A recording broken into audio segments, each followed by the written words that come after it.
Hello everyone, this is your Speakers Bank podcast team, Ferdinand, Carlo, and my name is Thomas. Our guest today is one of our speakers, Rohan Mullin. In this series of podcasts, we will tackle specific parts of Rohan's life as it is reflected in his book. Today, in our fourth podcast episode, we're going to focus on his life and lived experience based on Rohan's book. In this episode, we will talk about chapters 7 and 8 that focus on social support, medical rehabilitation, and moving to your own place. Hello, Rohan. Good to see you today. How are you? I'm wonderful. How are we all? We're good. Great, thank you. Maybe we can start from social support you are receiving or you've been receiving. Can you tell us something about it? So what happened was after I got divorced, I initially moved in with my sisters, and then it was decided that I would move out of my sister's place and I would actually get my own apartment. So I rented an apartment right near my kids' school. Yeah. So it was the next challenge was to then live by myself with a disability. Mm-hmm. So it meant that the day-to-day, I had no one around me for any support in regards to help with cooking, with cleaning, with anything like that. So I was then challenged with the day-to-day tasks of essentially dealing with myself and having a disability and being able to eat and function, dress myself and all the rest of the things that went with it. Because even when I lived with my sisters, I still did most of the things all by myself. But I had there, I guess they were my support network in the background that was always there to help me in case something went wrong. So in 2018, I had a lot of medical issues in regards to I had a couple of falls, which meant I had to go back into hospital. So even though I was able to walk, I've always had challenges with my left leg. I still can't feel my left leg. So when I walk on it, if I walk outside, a few times I had to be really careful and I actually fell over. And then when I fell over, I damaged my knee. So because I live by myself now, I couldn't. I will go into hospital and I'll have to stay in hospital for approximately 3 to 4 weeks to do rehabilitation again. So it was kind of like the feeling of you're pushing a boulder all the way up a hill. You're just about to get over the hill, and then the boulder goes rolling all the way back down the hill again. So you've got to start all over again, because you've got to remember it took me 2 years to learn to walk again. And now I had to basically restart everything again and go through the challenges of retrusting my knee and learning to walk again. But this time I was doing it only with the hospital staff around me. Oh, it must be really hard. In the year of 2018, I spent my birthday in hospital. I spent the AFL Grand Final Day in hospital. I spent Christmas Day in hospital, and I spent New Year's Eve in hospital. Mm-hmm. And just being in hospital at Christmas and New Year's Eve sucks. Can you tell us? Yeah. Can you tell us a bit about your medical rehabilitation team? Are you working with the physios or? Well, what happened was I was then able to then access NDIS, the National Disability Insurance System. And with that funding, I've now started doing physio and gym 3 days a week. So what that means is since I've been doing all the gym and I have carers that come in and help clean my apartment 3 days a week, I've got a support network around me. Since then, I haven't had one stay in hospital. In 2018, I basically spent approximately 6 months in hospital, which would have cost the government a fortune. But because now that I've got the NDIS funding, I haven't spent any time in hospital. And I've been able to focus every day just on doing my gym work and improving myself physically, mentally, because I have a psychologist as well. Because I think a lot of people really forget about the mental health side of things. One of the biggest challenges with having a disability is your mental challenges, your isolation. You're isolated. So I'm pretty sure, like everyone who's gone through the COVID lockdowns in the past 12 months has had a small understanding of how a person with a disability's life is all the time. You know, we're restricted in where we can go because of our disabilities in many cases. I'm fortunate in that my disability is fairly low. I can access most buildings and I'm able to walk now, so I'm not in a wheelchair anymore. So I don't rely on the help and support. I do a lot of things myself, but for me now, allowing physios and carers and support workers to come in and help me has been a life-changing decision for me. Actually allowing people to help me has actually made me a lot stronger. Okay. Rohan, you mentioned the psychologist, Rohan. Yep. How psychologists can help person with disability to improve?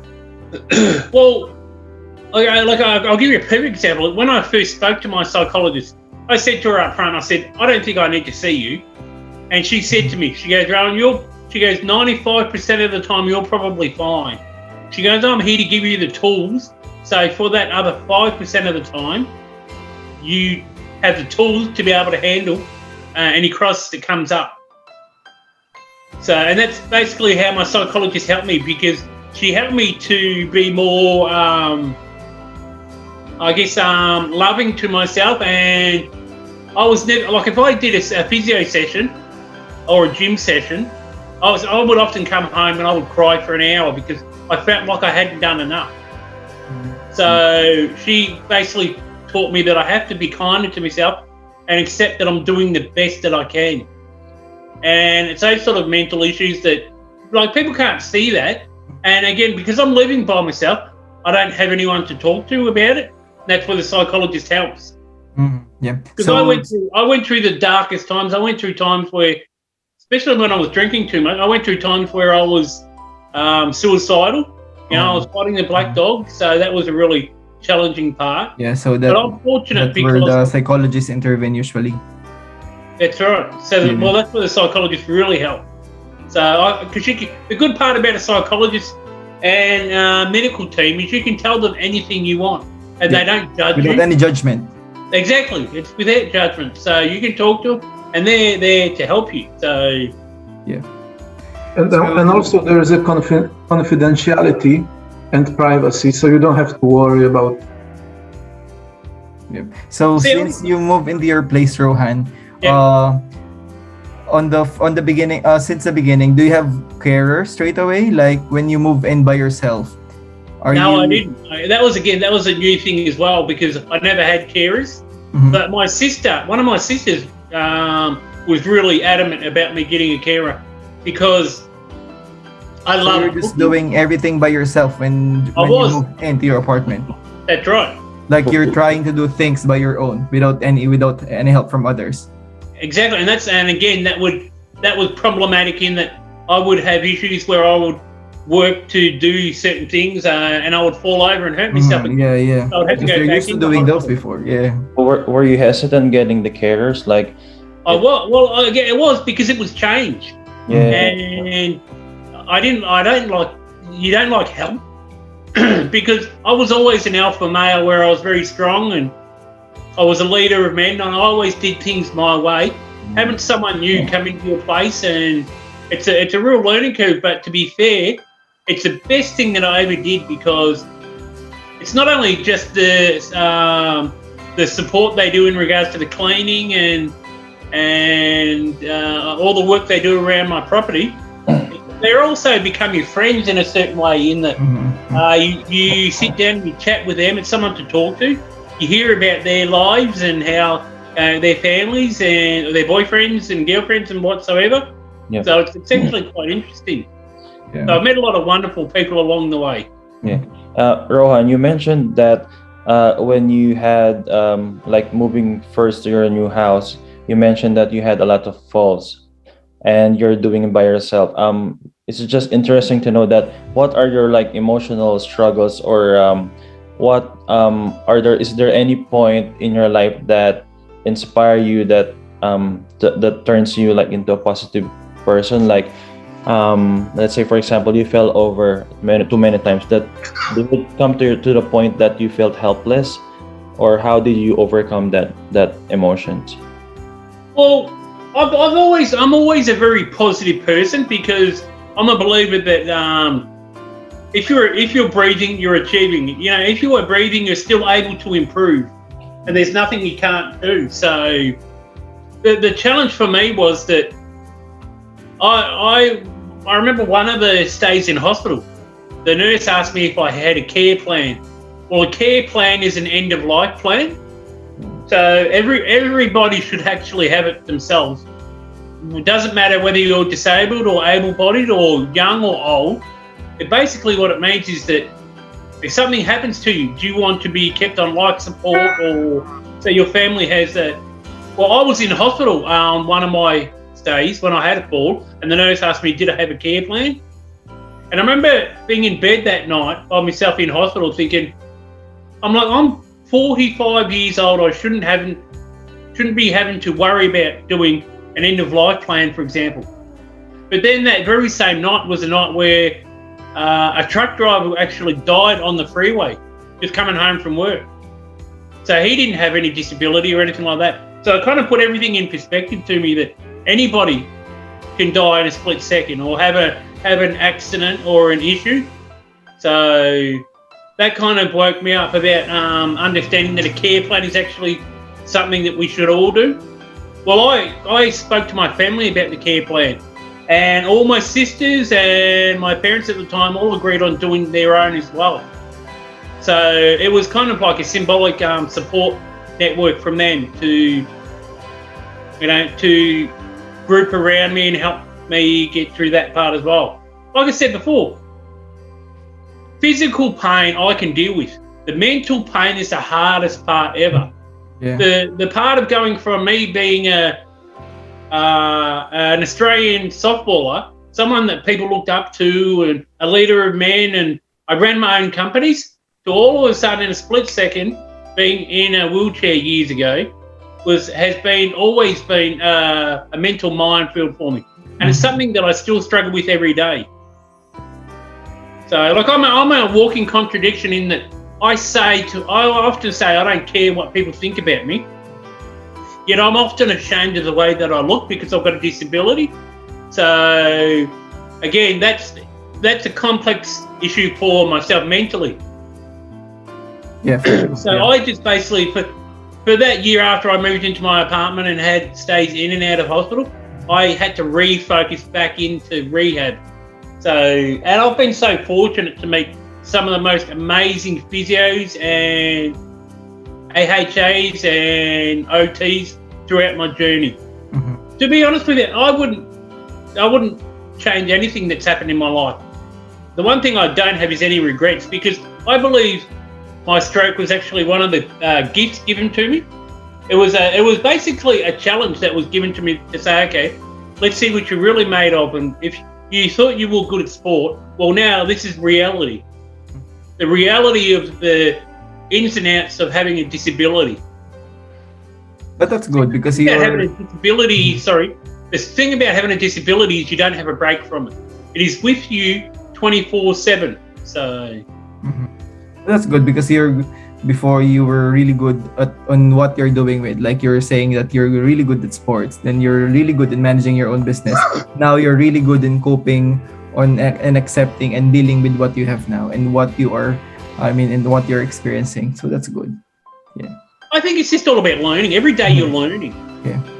The one thing that I found really annoying is that when I first had my stroke, doctors are hypocrites and they say every stroke, every brain injury is different. But then in the next breath, they will say to you, you've got a limited time for improvement. And I'm like, well, no, you can't have it both ways. Well, you can't say every stroke is different and then I've got a limited time frame. So I've also met a lot of there are doctors out there that I wouldn't call them negative, but that they actually don't know. They only know what they read. I have the lived experience. I understand what I'm capable of and what I can do. Every day that I keep working, I find little tiny improvements of what I can do. There are things that I can do now that 3 years ago I couldn't do at all. So, like for example, walking on grass, something simple that you guys take for advantage every day. For me, walking on grass and uneven ground is extremely challenging for me because, again, I'm worried about falling over. Whereas now, I'm able to do that. Wow, Whereas a good. year ago, I couldn't do that. Yeah. That's good. My biggest current challenge at the moment is I still don't have any work in my left arm. And what that means is if I fall over, I actually can't get up off the ground. So But you're still ongoing physio, yeah? I do physio and gym 3 days a week. The problem is I'm waiting for a surgery for my left arm, and the major issue is because of COVID, all the surgeries have been held back. So I'm waiting for that surgery. See, the medical system is wonderful here in Australia. If you have a life-threatening issue, they can support you straight away. They'll get you an ambulance and they'll support you and keep you alive. If you've got a chronic disability, something that is with you all the time, it's a lot more challenging to get support out there. Yeah. So thank you, Rohan, for sharing those experiences. So we did we'd learn a lot from those things from today, and then I'm glad that that you shared on how your experiences on when you move into your new place and your new house, and how you deal with your emotional issues and the psychological problems as well. So thank you so much, Rohan, for this, and I have to end this podcast, and we'll be seeing you again on the next episode, I guess. So in behalf of Speakers Bank, John? Yeah, thank you everyone for watching us again. And then if you have any questions, please contact us on this number 0396877066, or you can visit www.speakersbank.org.au. Again, this is John, Ferdinand, and Tom. I'm saying thank you once again, and don't forget to subscribe to our YouTube channel, Speakers Bank, and to follow us on Facebook, Twitter, Instagram, and LinkedIn. Have a good day, everyone, and goodbye, and see you next podcast. Thank you for watching us, everyone, and tune into our next succeeding episodes, where we continue to chat about Rohan's life story. Thank you, and goodbye.